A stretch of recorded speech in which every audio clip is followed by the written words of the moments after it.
Hello, welcome to Space Events, the show that gives you a brief overview of what's going on in aerospace in a particular month. This one's for June of 2024. Let's get into it. Starting off with one of the most important launches this year. I said it was the launch of the month last month, and I would definitely say that again for this month. We're talking about United Launch Alliance, Boeing Space, and NASA's crewed flight on their Starliner capsule. Going to the International Space Station underneath NASA's Commercial Crew Program, the same program that SpaceX launches their Crew Dragon under, Barry Wilmore and Sunita Williams will go to the International Space Station. The rocket is a United Launch Alliance Atlas V N22, the N standing for no fairing, and the 2s are standing for 2 Centaur upper stage engines, as well as 2 solid rocket boosters. This is the first crewed launch at Space Launch Complex 41 at Cape Canaveral Space Force Station, and the first human launch from Cape Canaveral Space Force Station since Apollo 7 in 1968. 4, 3, 2, 1. Liftoff.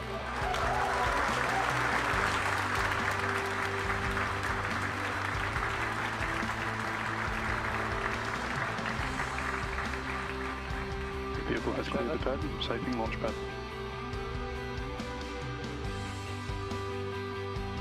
Next up, Starlink. Starlink is a high-speed internet satellite constellation built and launched by SpaceX. There are thousands in orbit, and there are many more going up in June.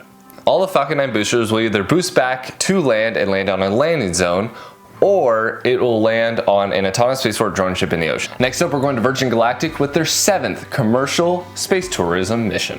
What Virgin Galactic does is on their Spaceship 2, launches to just underneath the Kármán line on a suborbital trajectory to give space tourists amazing views of Earth from a space viewpoint. As well as 2 private astronauts going on this flight. A Purdue University tank slosh experiment will also go on this launch, and I think that's awesome. Next, going back to SpaceX, is Astra 1P/SES-24. This payload going to a geostationary transfer orbit will help support SES's high quality broadcast TV networks. This particular payload will help Spain, France, and Germany.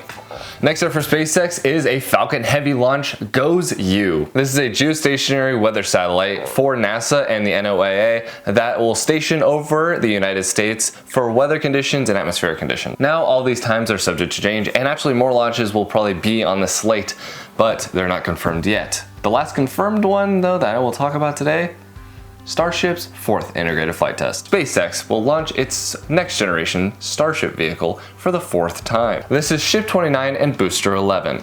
This flight will follow a similar trajectory to the first 3 flight tests. However, there will be some main differences. The first and probably the most noticeable will be that the Starship, once it re-enters over the ocean, hopefully, it will actually reignite its engines and do the belly flop flip maneuver to land softly in the ocean. This is like the same maneuver that we saw SN8, SN9, 10, 11, and 15 do on the suborbital test hops that we saw a few years ago. It doesn't seem like SpaceX will try to reignite the engine in orbit to do that orbital maneuver, the simulated deorbit burn. Booster 11 will also come back and do a simulated landing at the launch pad in the ocean, where it'll simulate the arms actually coming out and grabbing it. Of course, you would try this ambitious maneuver out in the ocean before you would try it at the very expensive launch pad, and they're even trying to build their 2nd launch tower right now. This is all in the name of rapid reuse. Once again, this will be a flight to blow all your minds, and let's go on to our favorite segment, Moon Time.